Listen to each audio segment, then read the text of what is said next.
The Hispanicize Unidos Together virtual summit is taking place October 15th, gathering Latino influencers, content creators, celebrities, and community leaders.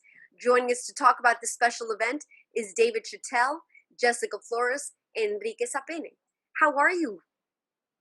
We're Good. Thank you for Hi. having us. Great to be here. Yes. So Hispanicize is taking place October 15th.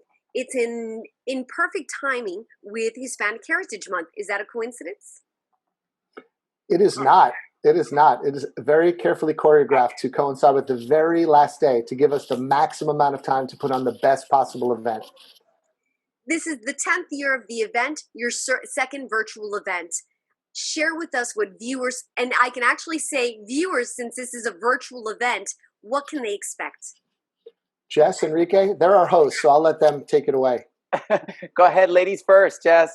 Well, I'm excited. I mean, as you mentioned, we're going to have influencers. We're going to have people that really understand their prospective industries, and they're going to give us an insight of their experiences. We're going to have amazing dialogue and discussions and really talk about issues that are really impacting the Latinx community today, which is so important. And the fact that anybody's able to just tune in and get all this wisdom and knowledge, I think is amazing. So I'm going to piggyback on that. And I'm going to say it's just fantastic because Hispanicize has managed to create this unique platform that you won't find anywhere else that brings us all together. And I think the key word to this is intersectionality, because you have all kinds of Latinos, meaning like Caribbean Latinos,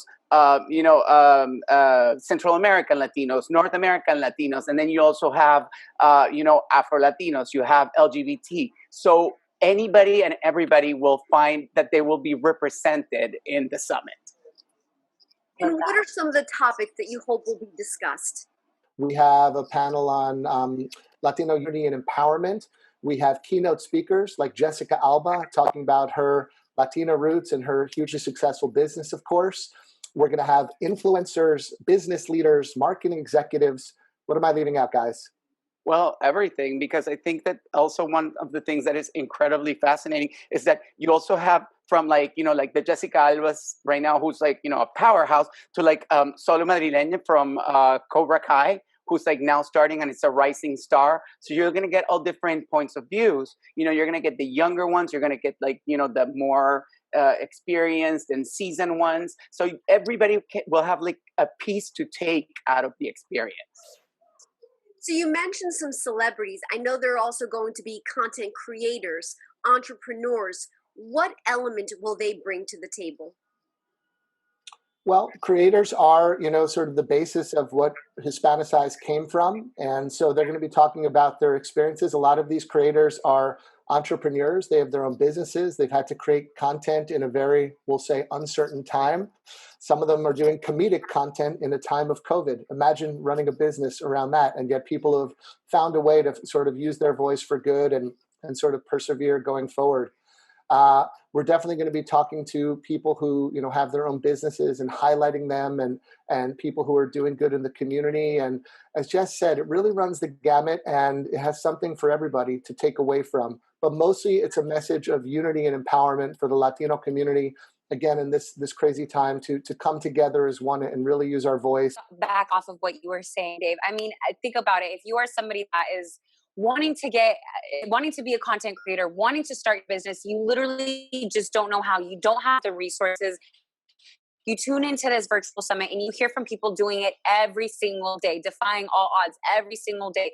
People that started from the bottom, as you're watching, you're like, wow, I can relate to the beginning of their journey, and look at them now. You get that inspiration, you get that wisdom, you get those tips. You understand the good and the ugly when it comes to all these prospective industries. And I love that the people that come onto this virtual summit are always so transparent. And that's what I absolutely love about it. David, as founder and CEO of NGL Collective, what was your vision when Hispanicize started 10 years ago?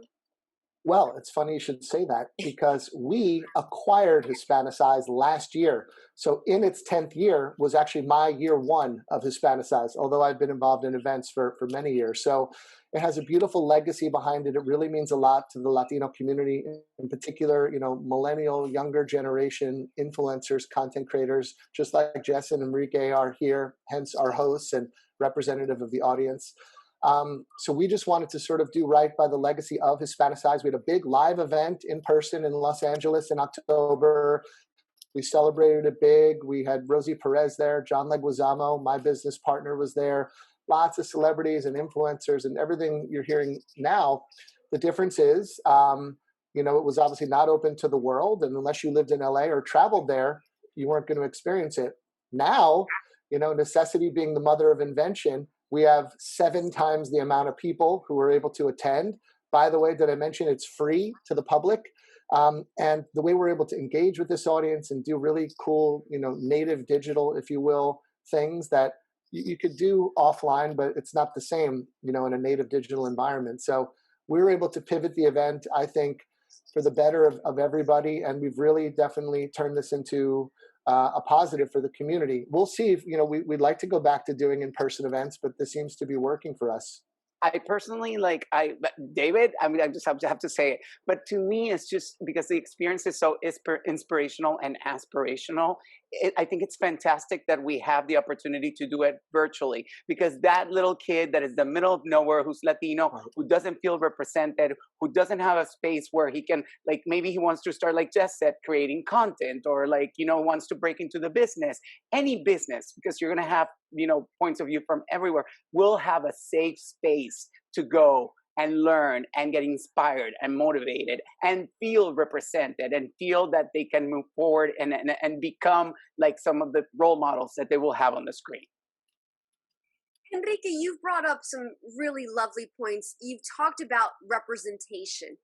What do you hope people take away from this particular event? Because you've mentioned it a couple of times, the LGBT community, males, females, minorities. What is it about this particular event that people will find that they may not get when they participate or view other events? Well, I feel very strongly, and one of the reasons why I'm so passionate about this event is that we live in such a polarized times right now, where everybody's either in one side or the other. This is a big party where everybody's invited. And we want to hear all different points of view. And unlike other people, discussing their different points of views, we do it in a very comfortable and very safe way, where you'll see that everybody gets to have the spotlight and share their points of views. And I feel that it's a very safe space for anybody that wants to learn something and wants to start creating in any way, shape, or form. I would safely say that it's the only space like this for the Latino community. Absolutely. And just to piggyback off what he's saying, it's literally in the title, Unidos Together. So talking about that intersectionality, people come from different places, people are raised with different backgrounds. We're Latino at the end of the day, and we come together, we share that wisdom. And again, together we are much more powerful than when we're separated. And yeah. That's right. You mentioned Latinos. I'm curious, where is everyone from? What are your nationalities? Jessica? I am Mexican Colombian. So my dad's from Mexico, Zacatecas, and my mom's from Cali, Colombia. So I love it. I was born and raised in Caracas, Venezuela.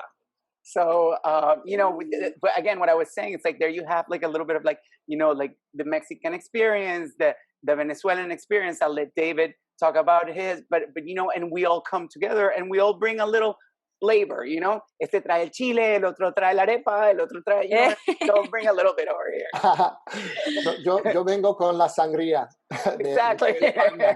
My heritage is from Spain on my mother's side. Although I didn't grow up in a traditional Latino household, I am proudly married to a Puerto Rican woman living in a bilingual, bicultural household, and this is all I've ever done my whole career as well. So yeah, that's my background. It's also, I want to add, because that also adds on to the fact that you have us in front and behind the camera.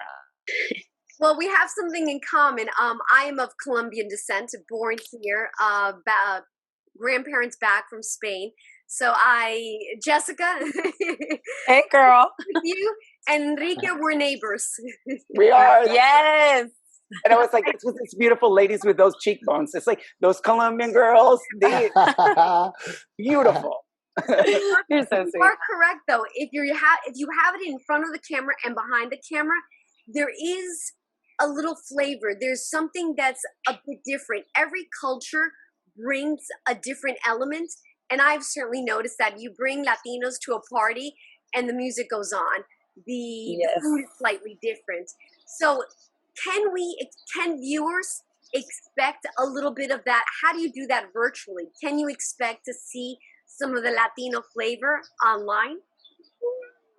Of course. Well, I mean, it starts with the people and their soul and, you know, the great content and everyone coming together. It starts with that, the energy, the spirit, right?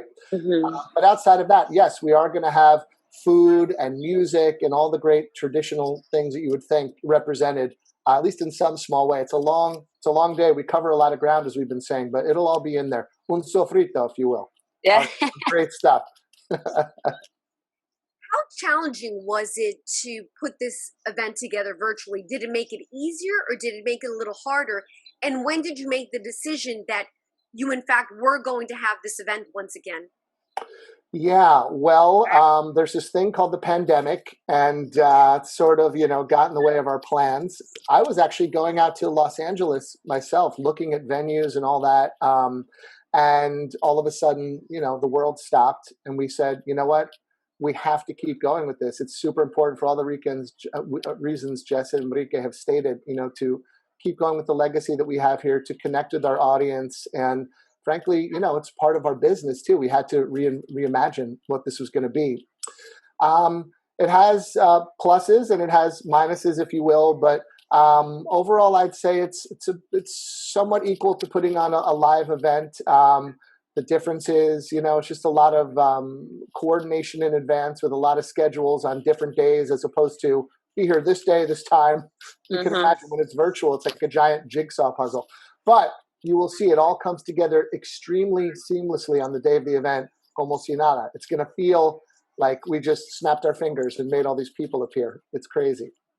You said reimagine. So how different for those that have attended the event in the past? What's going to rock their world because it's going to be so different?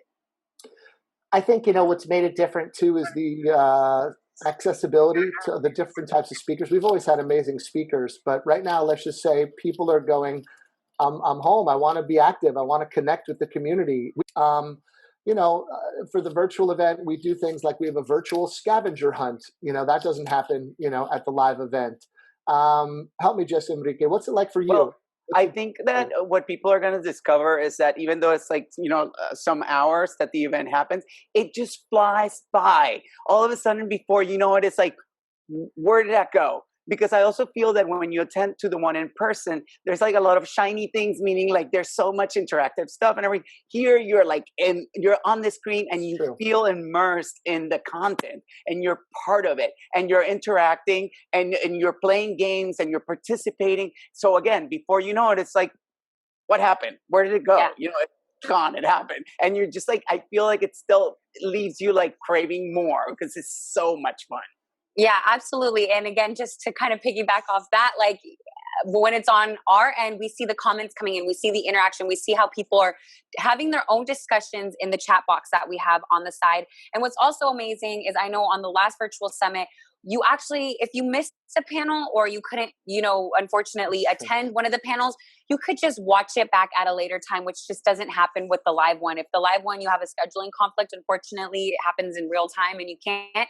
Here, it's happening live, but you also have the option of rewatching it later, which I think is invaluable. It's amazing. Or you get to rewatch it if you want to kind of take more notes, feel like it's such an amazing panel, you want to take more from it. Again, you have that option of rewatching it, which is amazing. Well, and on this one, we even have an after party. They might catch a Miss Jessica Flores dancing her behind off right there. Hey, like, yeah, you will 100%. I'm down. So, in terms of the feedback that you've received so far from individuals that have participated in the past, folks that are going to be joining you this year, what feedback have you received? How excited are they? What do they want to see most? Well, I can tell you, we actually conducted a survey at the end of the last event. And so we listened to them, we curated the content in a certain way. We're going to pace out the day in a certain way that we think is going to get sort of the maximum impact. It's only on one day. It is available afterwards, but it's really, really going to be just a jam-packed day of everything that we've been talking about here. It's super, super exciting for us to be putting this on again, and just more great speakers. We're going to go deeper on certain subjects that we weren't able to the last time.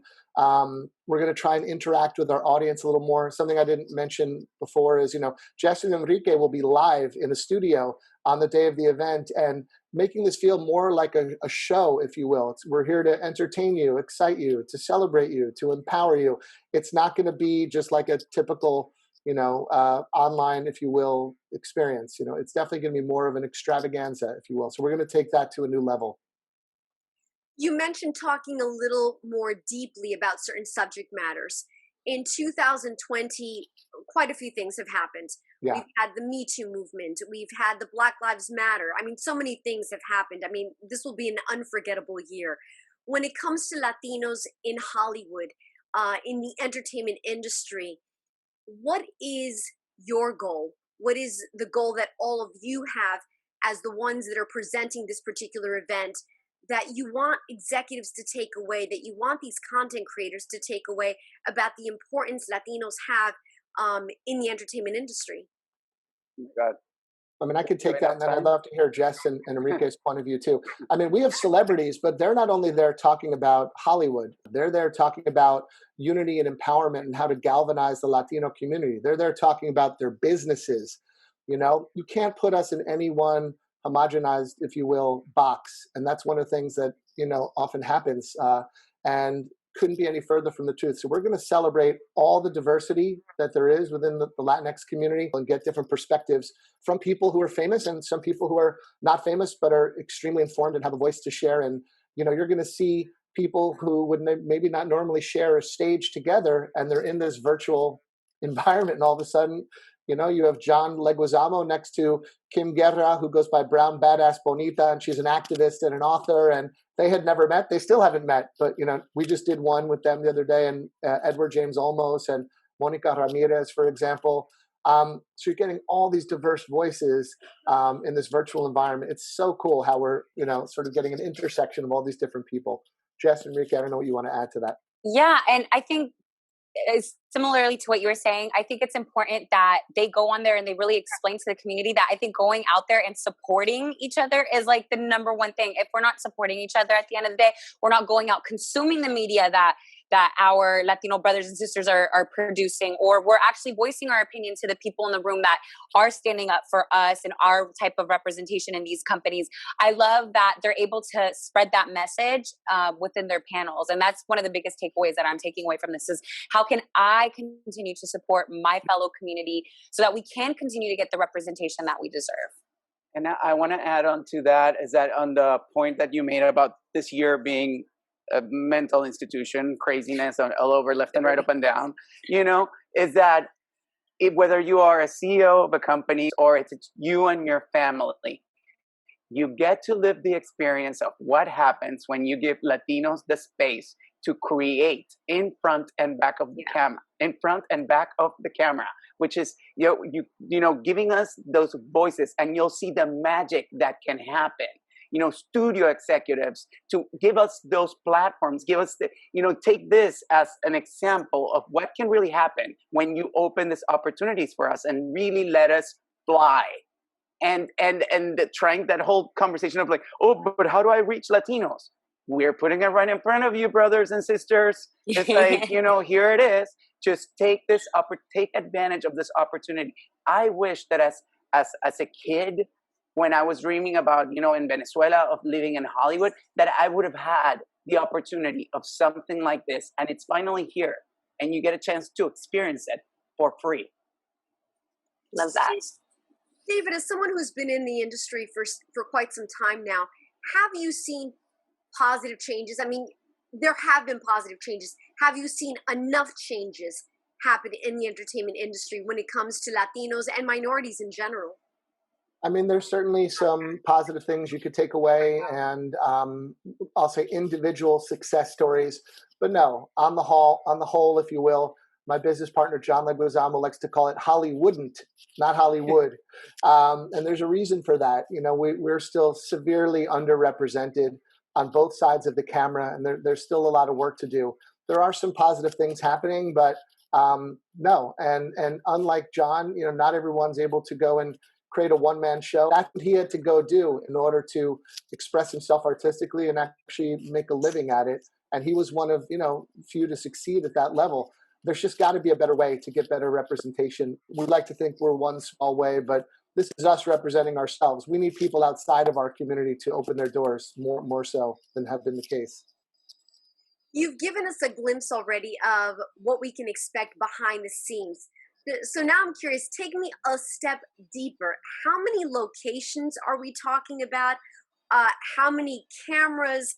How many people behind the scenes are involved in order to put this together? All right, I'll take this one. Jesse, Yeah. feel free to chime in. First of all, I want to say we are socially distanced. We are following all rules and regulations, in case anyone's listening. And so we have a whole team basically out of South Florida who manages all of the technical side of this. Whole other team in Los Angeles who are live in a studio. Then you have myself and my team who's spread out over the country in New York and some in California, some in South Florida as well. And then you have speakers coming in from all over, the ones who are doing it live on the day of. Some of it is pre-recorded, so there's a dash of that. But again, it all feels seamless to the viewer, and it'll feel like one experience. So it takes a village, but we've done it once. I think I mentioned we did this very successfully in July.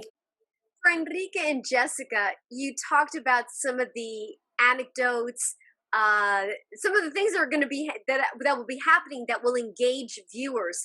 Do you see this role as host a little more challenging because you won't have an audience like literally in front of you, but rather you need to convey your message, your personality over video? So have you had thoughts? Have you had discussions between the two of you? Enrique, you want to start?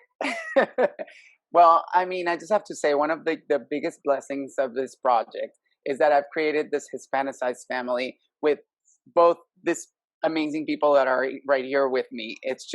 It's effortless.